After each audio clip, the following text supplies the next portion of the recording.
Eco era o silêncio entre os rangidos. Era a poeira que dançava num raio de sol, penetrando furtiva por uma fresta no sótão.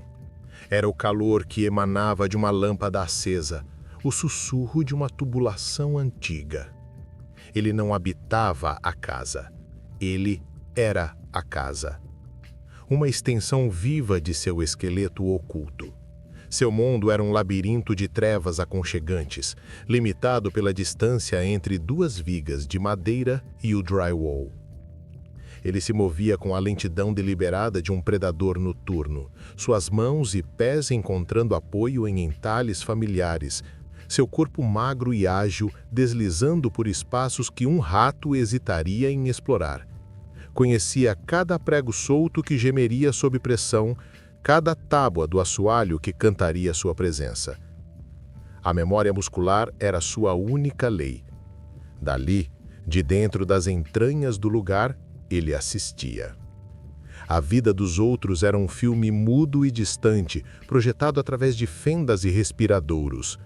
Vira famílias chegarem e partirem, amores se acenderem e apagarem como brasas. Era um espectro, um voyeur passivo cujo único propósito era observar e permanecer esquecido. A solidão era o ar que respirava, um manto pesado que, com o tempo, tornou-se seu único conforto. A casa estava vazia agora, ecoando os fantasmas dos últimos inquilinos. Eco aguardava na penumbra, um habitante das sombras à espera de uma nova luz. Um novo som cortou a quietude habitual. O ranger metálico de uma chave na fechadura da porta da frente. Eco contraiu-se, fundindo-se ainda mais com as sombras. A luz do dia invadiu o hall de entrada, projetando um retângulo brilhante no chão empoeirado.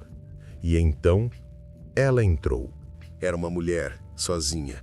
O rosto dela era uma paisagem de tristeza resoluta, os olhos marcados por uma história que Eco ainda não conhecia. Nos dias que se seguiram, ele a observou, cativado. Ela se chamava Clara. Ele soube pelo e-mail que ela ditou em voz alta para alguém no telefone. Ele a viu desempacotar livros e ranhorar as mãos nas bordas ásperas das caixas de papelão. Aprendeu seus hábitos silenciosos, como ela esquecia a xícara de chá na mesa de centro até ele ficar frio, como ficava parada diante da janela da sala olhando para o nada, os ombros curvados sobre um peso invisível. Mas havia uma luz nela, uma tenacidade sussurrada que resistia à escuridão. Ela cantarolava baixinho quando cozinhava e, às vezes, uma fotografia antiga que ela segurava fazia um sorriso triste e genuíno surgir em seus lábios. Para Eco, aquele sorriso era como um sol nascendo dentro da casa vazia dele.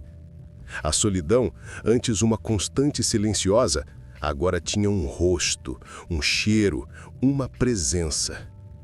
E pela primeira vez em anos, o vácuo dentro dele clamou por algo mais do que apenas observar. A rotina de observação de Eco ganhou um novo propósito. Ele não era mais um espectador passivo, mas um estudante dedicado, decifrando cada nuance de Clara. Foi assim que percebeu a agitação diferente nela naquela manhã.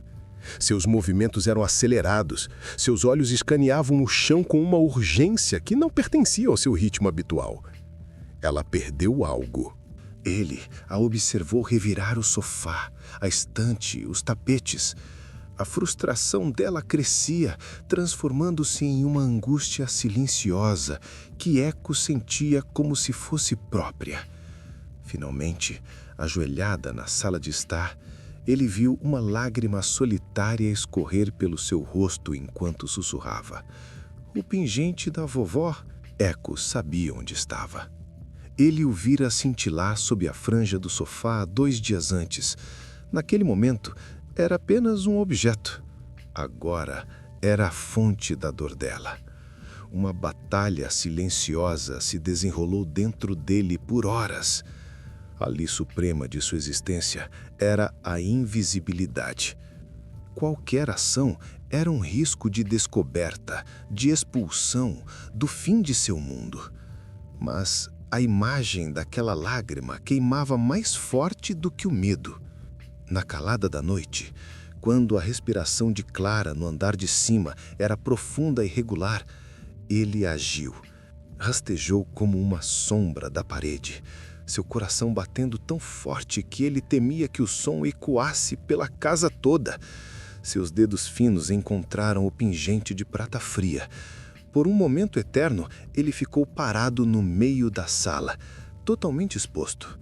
Depois, com um movimento rápido, colocou o pingente em cima da mesa da cozinha, onde a primeira luz da manhã iria iluminá-lo. Ele recuou para a segurança de suas paredes, seu corpo tremendo de adrenalina e de uma emoção há muito esquecida. A antecipação. O primeiro raio de sol da manhã encontrou Clara descendo as escadas, seu rosto ainda marcado pela preocupação. Eco, escondido atrás da grade de ventilação da cozinha, prendeu a respiração. Ele a viu parar abruptamente, seus olhos fixos na mesa. Ela se aproximou devagar, como se o pingente pudesse ser uma miragem. Seus dedos cerraram em volta da pequena peça de prata e um suspiro profundo e aliviado escapou de seus lábios. Mas o alívio foi efêmero. Ele viu a mudança em seus olhos enquanto ela segurava o pingente. A gratidão deu lugar à confusão e a confusão a um frio entendimento.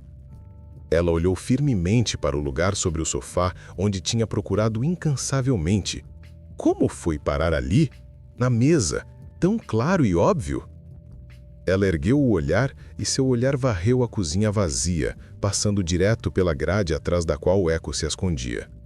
Pela primeira vez, não era um olhar vago, mas focado, investigativo. Naquela noite, quando o encanamento sussurrou, ela não virou na cama sonolenta. Ela se sentou, ereta, ouvindo. O rangido habitual da madeira envelhecida soou como um passo. A casa, outrora seu refúgio, começava a sussurrar segredos aterrorizantes e Clara estava, finalmente, começando a ouvir. O medo de Clara era uma fragrância acre no ar, mas para Eco, cheirava a poder. Sua pequena intervenção não havia levado ao caos, mas a uma nova e eletrizante dinâmica. Ele já não era apenas um espectador, era um participante, um cortejador. Seu cortejo começou em sussurros.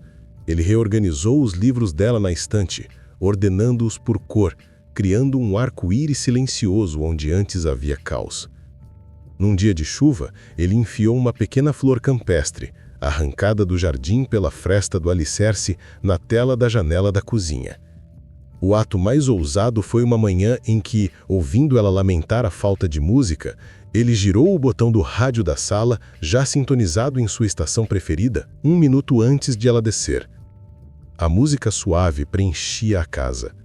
Para Eco, cada gesto era uma prova de sua devoção, um presente colocado no altar dela.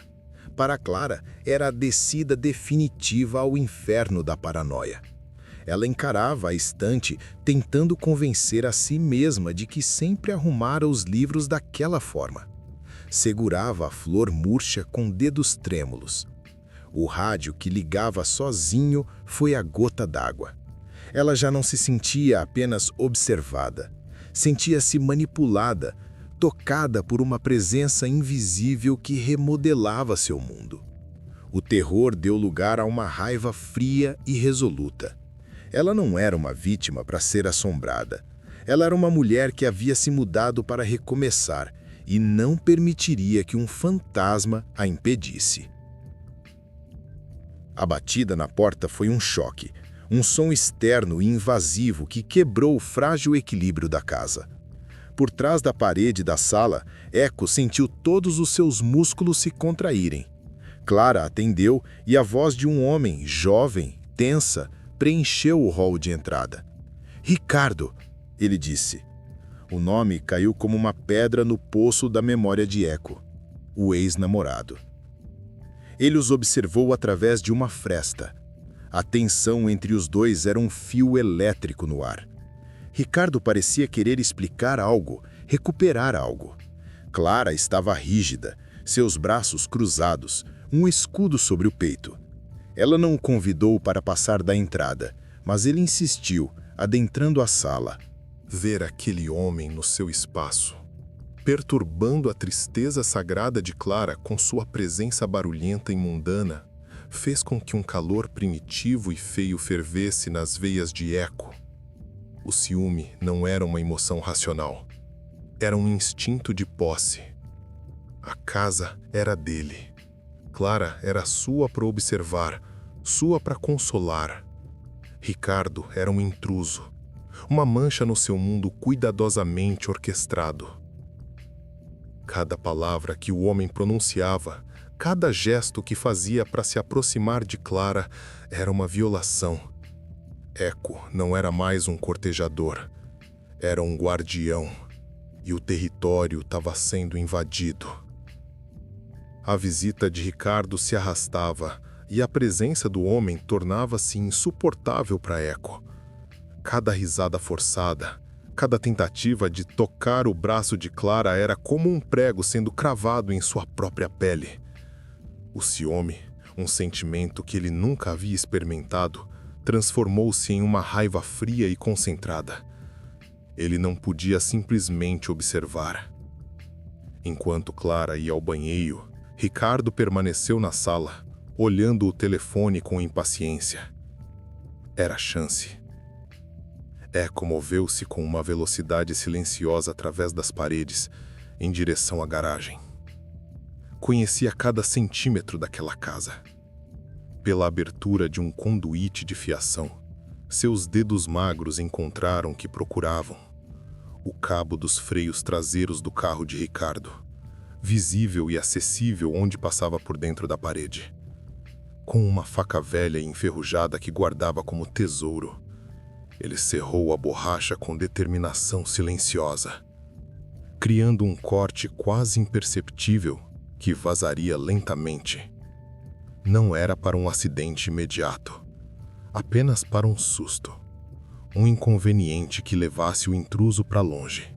Mais tarde, quando Ricardo se despediu com frieza e partiu, Eco sentiu uma vitória doentia e profunda. Ele havia protegido o que era seu.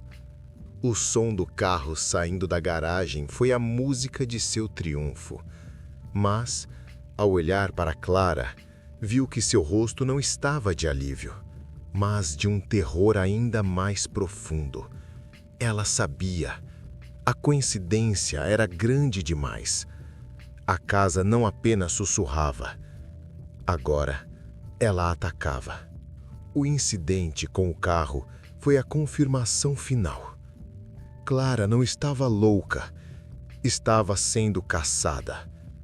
O medo paralisante se transformou numa determinação de gelo.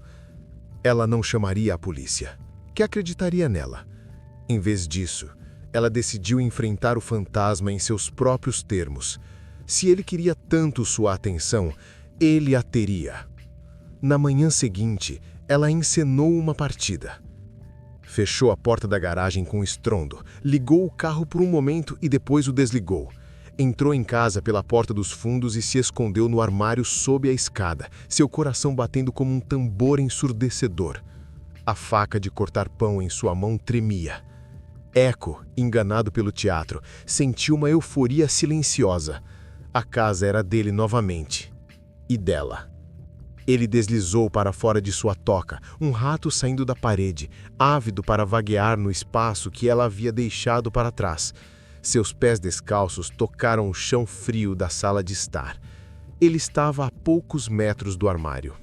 O clique da maçaneta sendo girada foi tão abrupto quanto um tiro. A porta do armário se abriu. Clara estava ali. Seu rosto pálido era uma máscara de horror e fúria, os olhos fixos nele. Por um fragmento de segundo eterno, eles se encararam. Eco viu seu próprio reflexo. Um homem pálido, esquelético, vestido em trapos, nos olhos dilatados dela. O grito que ficou preso na garganta de Clara foi mais aterrorizante do que qualquer som. Ele se virou e fugiu, uma criatura retornando à sua sombra, o gosto da vitória substituído pelo amargo sabor do pânico. Ele havia sido visto. Tudo estava perdido. O pânico cegou Echo, levando-o de volta às profundezas das paredes. Ele se encolheu, tremendo incontrolavelmente, o rosto pálido de Clara e seus olhos cheios de horror queimando em sua mente. Ele esperou pelos gritos, pelo som da polícia, pelo fim. Mas o som que veio foi pior. Eu sei que você está aí. A voz de Clara ecoou da sala de estar, fria e estável, cortando como uma lâmina. Não era um grito de medo, mas um desafio. Mostre-se. Echo calou a respiração. Covarde! Ela gritou e a palavra o atingiu com força física. Você gosta de espreitar, de brincar de fantasma? Venha me enfrentar. Ela estava invadindo o seu único refúgio, profanando a sua solidão com a sua presença audaciosa. Cada insulto era um prego no caixão da sua existência silenciosa. A provocação arranhou algo profundo dentro dele, uma fagulha de raiva que queimou através do medo. Ela não fugiu, ela não se escondeu. Ela estava convidando-o. Ele não podia tolerar aquilo. A necessidade de responder, de reafirmar o seu controle, de fazê-la entender que aquela casa ainda era dele, tornou-se avassaladora. Rastejou até a parede da sala de estar, o coração batendo com uma fúria surda. Do outro lado, ele podia ouvi-la respirar, ofegante.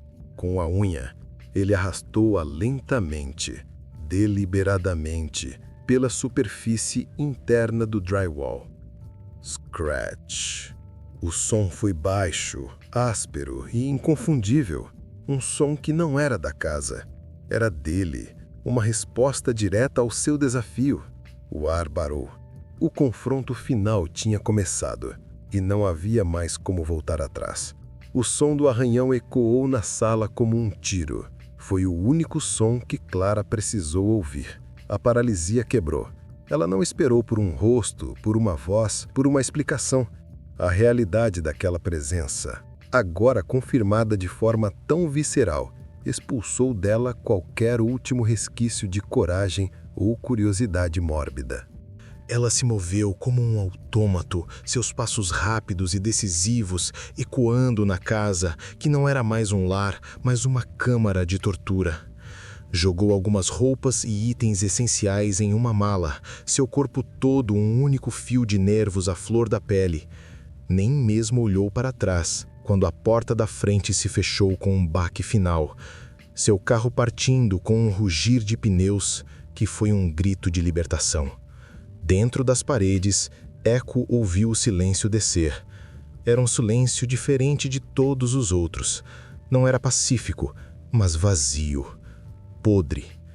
Ele vagou pelos cômodos, suas mãos trêmulas tocando a xícara de chá fria que ela deixou para trás, o livro que ela estava lendo. Cada objeto era um fantasma da sua presença, um lembrete agonizante do que ele tinha e do que ele tinha perdido para sempre. Ele a possuía agora. A casa era apenas dele, um reino de sombras de poeira. Mas a vitória era uma cinza amarga na boca. Ele não a havia conquistado, ele a havia assustado. E ao fazê-lo, destruiu a única luz que iluminava sua existência. Recolheu-se ao lugar mais escuro e profundo das paredes, encolhendo-se no vazio.